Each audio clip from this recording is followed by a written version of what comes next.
Joining me now is Pennsylvania Congressman Dan Meuser, a member of the House Financial Services and Small Business Committees. Georgia Congressman Buddy Carter with us as well. He's a member of the House Budget, Energy and Commerce Committees. Congressman, great to see you both. Thank you so much for being here.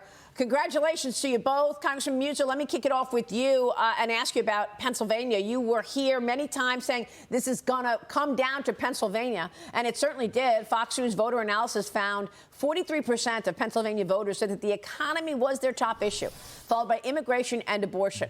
Middle-class Pennsylvania voters favoring Trump, people making between $50,000 and $99,000 went toward Trump, while voters making $100,000 or more went with Harris. Trump gained nearly 40% of the vote from low-income voters. And lastly, 50% of Pennsylvania voters said that the assassination attempt against Trump was an important factor to their vote.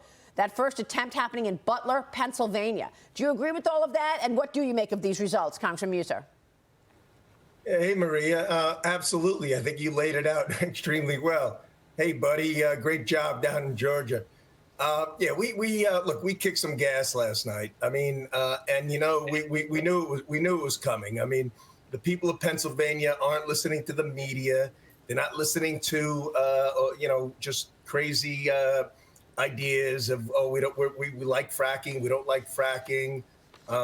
We're going to spend our way out of this inflation. We're going to put price controls on grocery stores. You know, our farmers in Pennsylvania, hell, the only thing they fear more than a drought was Kamala Harris as president.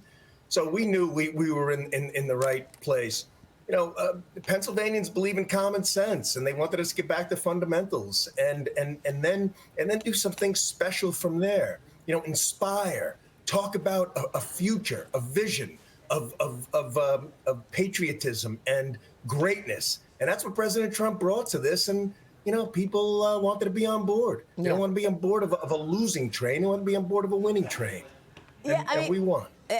Congressman Carter, let's talk about Georgia for a second, because this is another state flipped by President Trump. Fox News voter analysis here finding Trump was boosted by both Latino and black men in Georgia. Trump netting nearly 25% of black men, big number, nearly 50% of Latino men. Georgia voters also said that the economy and immigration were the top issues impacting the vote. 49% felt that Trump is better able to handle the economy. 41% favored Kamala Harris, and 52% said that Trump is better on immigration.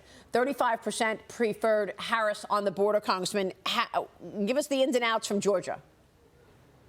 Well, certainly the economy played a big part of it. As you know, Maria, we've had a rough summer down here in Georgia, particularly in South Georgia with the hurricanes and everything that has happened. And I mean, the economy has been the number one issue on people's mind down here. Secondly, immigration. And listen, Maria, this one's for Laken Riley. God bless her family today. I mean, we Georgians aren't going to forget her for a long time.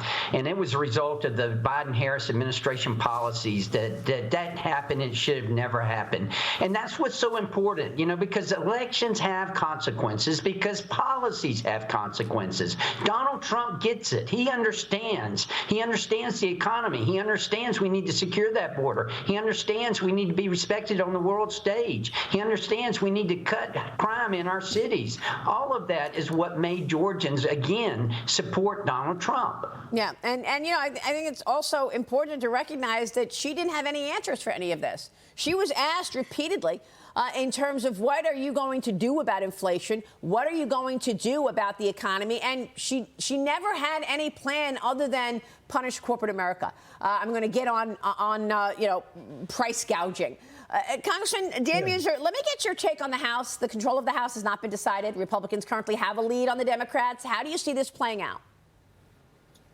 Well, we had two pickups in Pennsylvania, the 7th and the 8th. Two great new members are going to join us, and we're losing two members that voted with Nancy Pelosi 100% of the time. So we're pretty happy with that. We also have a Senate pickup, so we're moving in the right direction. I mean, certainly it's critical that a Trump White House, that a Republican Senate have a Republican House, so we can truly prove to the American people we've got a plan that will work for all Americans. Yeah. And that's how we unite, Maria. We unite behind being successful together and enjoying the fruits of what we're working on together. And it can be done. It can be done over the next 2, 3, 4 years. And We need to prove it now. Now the real work begins. Look, I think it's incredible that President Trump went into these deep blue areas, and he actually commanded a crowd. We know he went to Madison Square Garden. He went to Long Island in New York. He lost New York by 11 points. That is huge. He almost won New York. He lost New Jersey by 5 points. Almost won New Jersey. I mean, these are deep blue areas, and he went in there and actually attracted votes. Congressman Buddy Carter, same question for you about the House. Maria, I feel good. Looking at the map, I feel good about where our conference is, and I'm confident that we are going to have the majority when we get back in. And that, in combination with the majority in the Senate, and as well as control of the White House, it's going to be a bright, bright future for Americans. All right, we will leave it there. Congressman, great to see you both. Dan Meuser, Buddy Carter, we will talk soon. We appreciate your time.